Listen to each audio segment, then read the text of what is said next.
नमस्कार। मैं डॉक्टर अमिताभ बनर्जी। आज का हमारा विषय है, इसी किताब से हम जो अगला हमने चैप्टर आज बात करेंगे, चैप्टर 10 जो है the art of thinking clearly. हम क्रिटिकल थिंकिंग के ऊपर सेशंस कर रहे हैं कुछ दिनों से, और एक किताब से हमने चालू किया है। और इन्होंने सिंपल सिंपल एग्जाम्पल से, उदाहरण से बताया है कि कैसे हमारा थिंकिंग, हम सोच हमारा साफ, जो सच्चाई से दूर हो जाते हैं हम। हमारा मन के जो है ना, मन कैसे हमारे साथ खेलता है। और हम अगर, जो अच्छा थिंकर होगा उसको ज़्यादा इंटेलिजेंट होने की ज़रूरत नहीं है। उसको क्लियर थिंकिंग के लिए हमको मालूम होना चाहिए किस किस चीज़ से हम प्रभावित हो जाते हैं।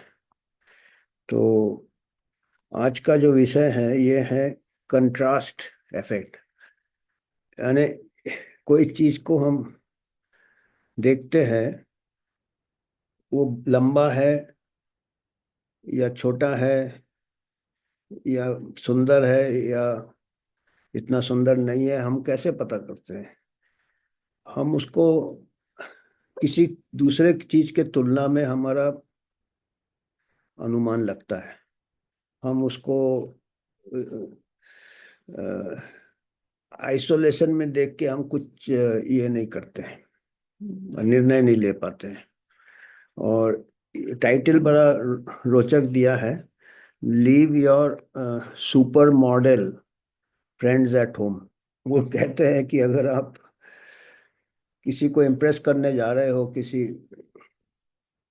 को इम्प्रेस करने जा रहे हो, तो अपने साथ ज्यादा स्मार्ट लोगों को नहीं ले जाओ। बहुत अच्छे दिखने में हो, आपसे स्मार्ट दिखने में हो, आपसे सुंदर दिखने में हो, तो आप उनके बाजू में आप इतने सुंदर नहीं दिखोगे, इतने तो हमारे रिवाज में हम, कई बार ऐसे होता है कई फैमिलीज में कि लड़की देखने जाते या लड़का देखने जाते, तो आप शायद उस टाइम ये ख्याल रखें कि जो साथ में जा रहे हैं वो ज्यादा स्मार्ट जाएंगे तो दूसरा पसंद आ जाएगा लोगों को। तो ये एक उन्होंने अपने कल्चर में दिया है कि जब आप कोई डेटिंग में जा रहे हैं या किसी को इम्प्रेस करने जा रहे हैं, तो अपने साथ थोड़े अपने से कम स्मार्ट लोगों को ले जाइए, सुपर मॉडल्स। तो एक और बहुत उदाहरण उसने उन्होंने जो चालू किया है, उदाहरण उन्होंने एक एग्जाम्पल से जो चालू किया है, उन्होंने दिया है कि एक कोई किताब के बारे में बताया उन्होंने। कोई किताब था, इन्फ्लुएंस। इन्फ्लुएंस कैसे हम प्रभावित होते हैं। एक कोई दूसरे ऑथर का नाम लिया जिन्होंने एक किताब लिखा है, रॉबर्ट सियाल्डिनी। एक स्टोरी बताया है कि दो भाई थे, उनका एक कपड़े का दुकान था 1930 में अमेरिका में। और जो एक भाई, सिड सिड जो बड़ा भाई था, वो सेल्स का काम करता था, बिल विल बनाता था। और हैरी जो था दूसरा भाई, वो टेलरिंग करता था। वो कपड़े के दुकान में वो टेलरिंग का काम करता था। तो वो सिड जब देखता कि कोई ग्राहक आके, कोई मिरर के सामने कोई कोई कपड़ा पसंद आया, उसको ड्रेस पसंद आया और अपने आप को देख रहा है मिरर के सामने, तो वो ऐसा करता था कि उसको कान में थोड़ा कम सुनाई देता है, ऐसा एक्टिंग करता था। और वो चिल्लाता था अपने भाई को जो दूसरे कमरे में टेलरिंग करता था, हैरी, इस ड्रेस का कितना, कीमत कितना है? तो हैरी अपना टेलरिंग मशीन से ऊपर देख के बोलेगा, वो उस इसके लिए $42। और वो प्राइस बढ़ा के बोलता था, बढ़ा के $42 चिल्लाता था। तो फिर वो जो एक्टिंग करता था, रिसीट जो ग्राहक के साथ होता था, ऐसे जैसे उसको कम सुनाई देता है, वो बोलेगा, अच्छा अच्छा, आप कह रहे हो $22। उसके भाई ने 42 चिल्लाता था, ये बोलता था आप $22 बोल रहे हो। और इस टाइम जब कस्टमर सुनता था वो जल्दी से अपना माइंड कर लेता था, पैसे इमीडिएटली वो कम वाला पैसा देता था और निकल जाता था। सोचता था कि इन दोनों भाइयों में पता ना चले कि ऐसा कम्युनिकेशन गैप हुआ है। ये पूरा इनका पहले से प्लान होता था। तो कस्टमर भी खुश है क्योंकि उसको $22, उसको $42 से कम लग रहा है। अगर स्टार्टिंग में ही $22 बोलता है उसका कीमत, तो फिर वो बार्गेनिंग चालू हो जाता। तो ये क्या है, रिलेटिव हो गया बात, तुलना में। तो हमारा जो मन का जो हम निर्णय लेते हैं, किसी दूसरे चीज से कंपेयर करते हैं। और ये इन्होंने दिया, ये जितना ये होता है आपके सेल्स लगते हैं, पूरा दिया है, मार्केटिंग स्ट्रेटेजी है, उसमें इतना डिस्काउंट दे रहा है, इतना ओरिजिनल प्राइस को वो बढ़ा के रखते हैं। तो कस्टमर सोचता है उसको फायदा हो रहा है, तो रिलेटिव इट हो गया। तो एक इसके ऊपर ही मैंने ये सुना था, और ये एडवर्टाइजमेंट में भी ये इस्तेमाल करते हैं। आपने कुछ दिन पहले देखा होगा, इसमें नहीं दिया, हम अपने लाइफ से चारों तरफ देखेंगे तो चारों तरफ एग्जाम्पल ही एग्जाम्पल दिखेंगे। कि हमारे रहते हैं कि ऐसे जो पड़ोसी के साथ कंपटीशन रहता है, उसमें पहले एक एडवर्टाइजमेंट आता था निरमा का शायद, कि भली उसकी साड़ी मेरे साड़े से सफेद क्यों है। उसको ये फिक्र नहीं है उसका साड़ी सफेद या नहीं हो, उसकी साड़ी हमारे साड़ी से सफेद क्यों है। वो बताते वो निरमा इस्तेमाल कर रहे हैं और नड़ी इस्तेमाल कर रहे हैं। फिर इसके ऊपर एक और एक प्रकार का एक किस्सा है जो कि काल्पनिक ही होगा, पर इससे हम भाव बताते हैं कि हमारे जो कई बार हम एक्चुअल जो हम थिंकिंग किसी के चीज के बारे में आइसोलेशन में नहीं देखते, हम तुलना में देखते हैं। और उससे कई बार हम जैसे कीमत आपका वही रहेगा, पर अगर कोई बढ़ा के पहले दिखाएगा और फिर बोलेगा हम डिस्काउंट दे रहे हैं, तो रिलेटिव उसके साथ हम तुलना करते रहिए तो ये तो एक जैसे किस्सा एक है कि एक भगवान को प्रार्थना करता था कि मेरे को इतना हमको ये चाहिए, हमको इतना एक कार चाहिए। तो भगवान आए भी गए उनके सपने में, बोला ठीक है, एक शर्त पे हम कार देंगे आपको, कि आपको कोई चीज़ देंगे तो आपके पड़ोसी को हम उसके दुगना देंगे। तो शुरू में तो वो उसको सोचा कि उसके पास कुछ नहीं था, सोचा चलो क्या फर्क पड़ता है। तो वो बोला ठीक है हमें मंजूर है। तो उसके पास कार आ गया, देखा पड़ोसी के गैराज में दो कार खड़ा है थोड़ा।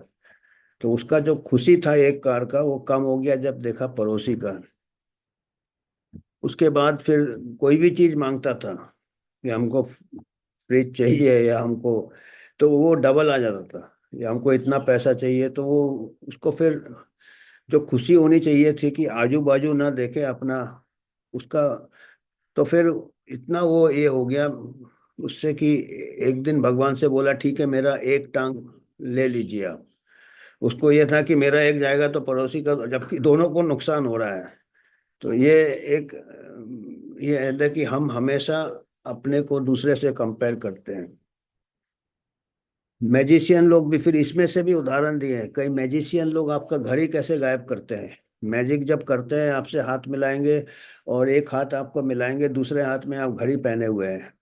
तो जिस हाथ में वो है उसमें बहुत ज्यादा प्रेशर देंगे, तो आपका जो प्रेशर आप फिर जिस हाथ में घड़ी पहने हो वो हल्के से उस घड़ी को निकाल लेंगे, पर आपका वो टच, हल्का टच आपको पता नहीं चलेगा दूसरे हाथ में है, क्योंकि जिस हाथ में वो मिला रहे हैं उसमें आपका जोर से दबा रहे हैं। तो वो हैवी टच से वो लाइट टच, अगर डायरेक्ट उसको निकालने जाएंगे तो इमीडिएटली आप टच को फील कर लोगे। तो आपका मन को कैसे डाइवर्ट कर दिया जाता है, आपका अटेंशन, ऐसे कई इन्होंने एग्जाम्पल दिए हैं।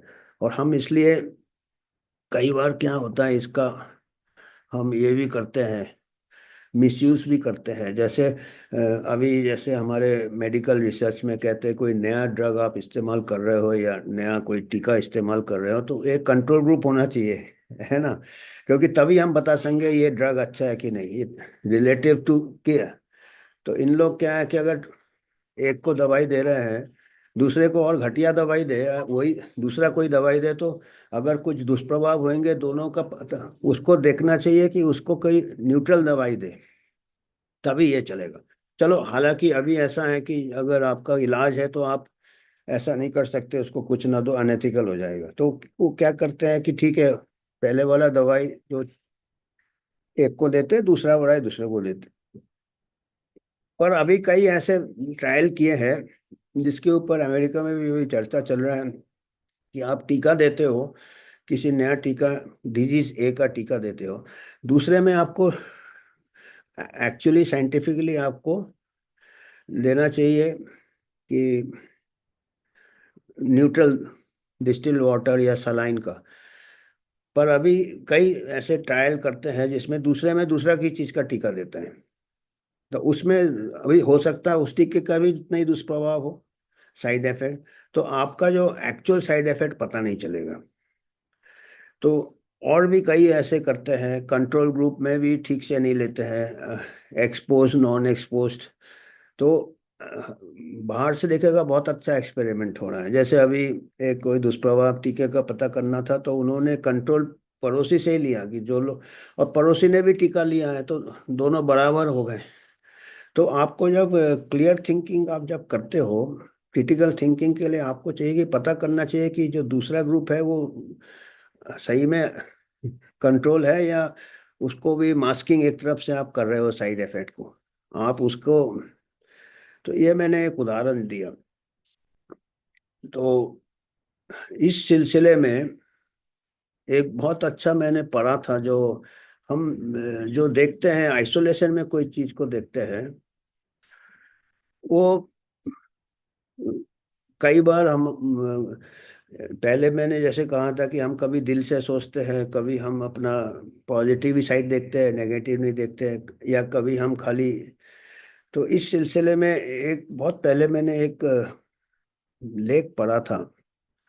वो गुरशरण दास का था शायद, हमको अभी धुंधला धुंधला याद है।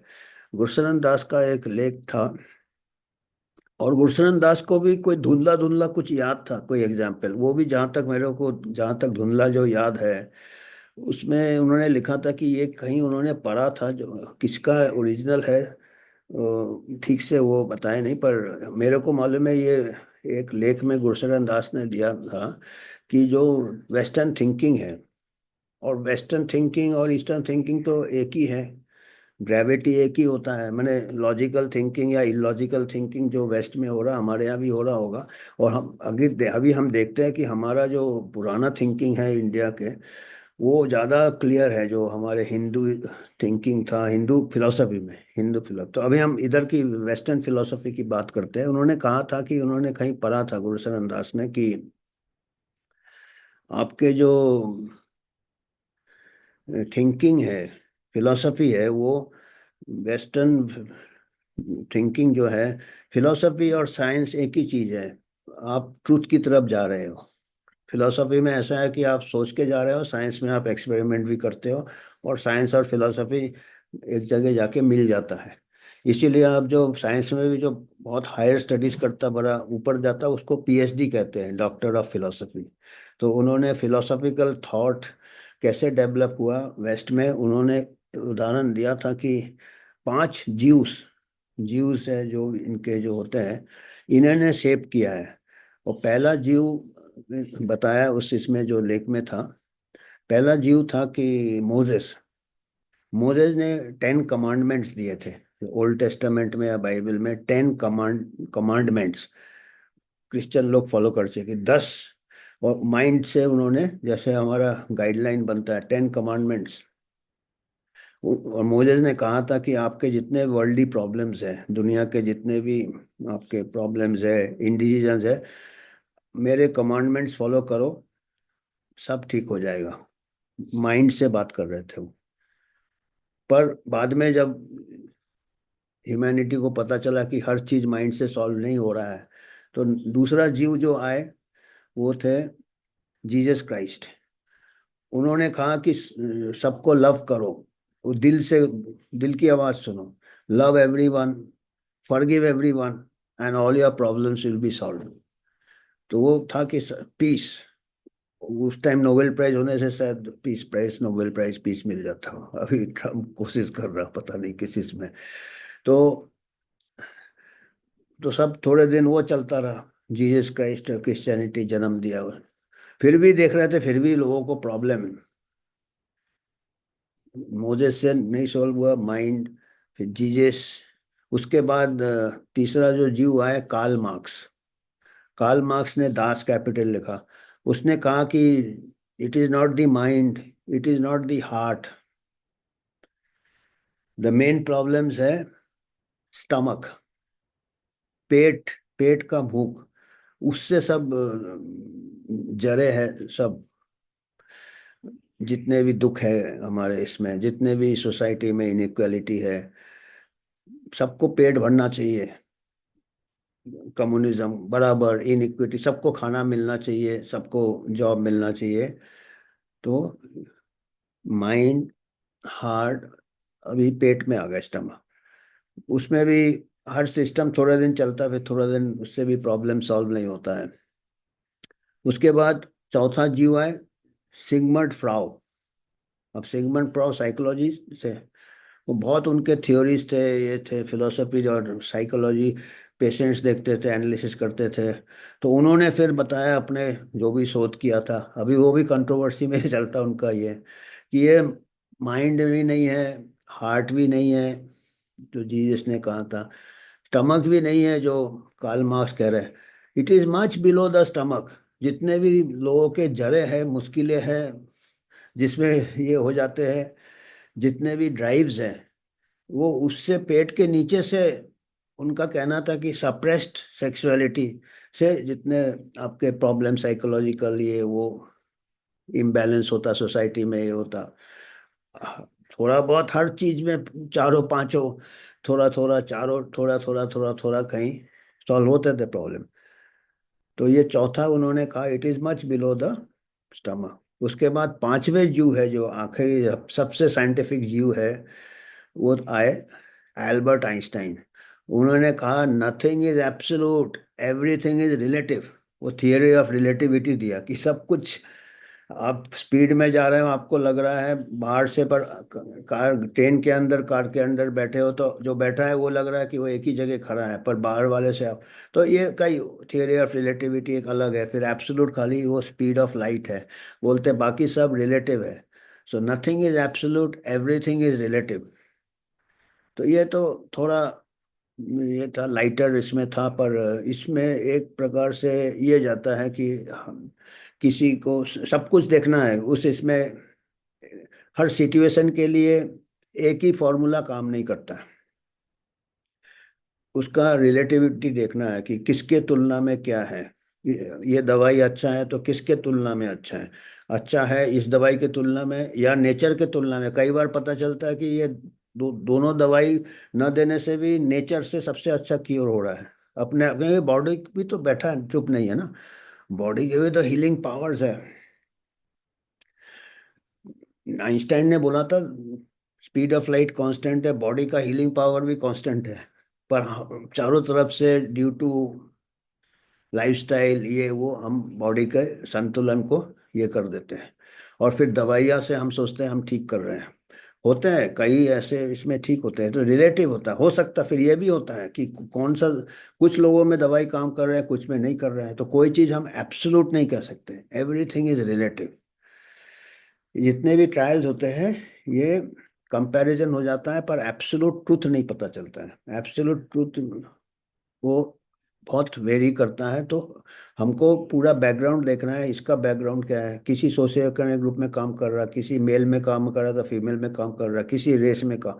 तो कोई भी चीज़ एब्सोल्यूट नहीं है, एवरीथिंग इज रिलेटिव। ये हम एक सोचने का एक पॉइंट्स है ये, कि हमको ओपन माइंड से देखना है कि हम में काम किया है तो हमारे को, अगला का दूसरा है, सब कुछ अलग है उसका। तो उसका रिलेटिविटी देखना है, आपने अपना देखा, आपके तुलना में उसको कर भी सकता, नहीं भी कर सकता। तो nothing is absolute, everything is relative.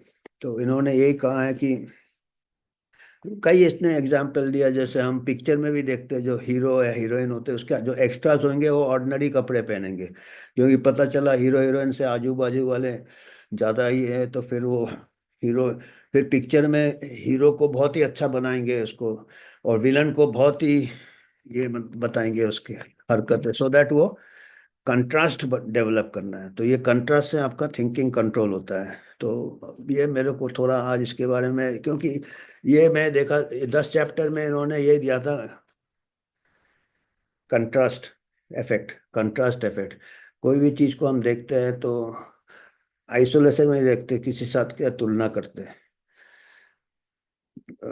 और अच्छा बुरा, तो बुरे को और बुरा बना दो तो अच्छा, ज्यादा अच्छा लगेगा। एवरेज आदमी भी अच्छा लगने लगेगा जैसे फिल्म में बनाते। अब पता नहीं, जैसे कुछ हीरो होते हैं उनको हीरो कैसे बनाते हैं, बहुत मेहनत करना पड़ता होगा प्रोड्यूसर को या मेकअप पर्सन को। तो आज इतना ही बात करना था हमको। शायद आशा करते हैं कुछ हम कन्वे कर पाए, या हम भी कुछ समझ पाए, क्योंकि हम भी थोड़े आइडियाज क्लियर होते हैं। धन्यवाद।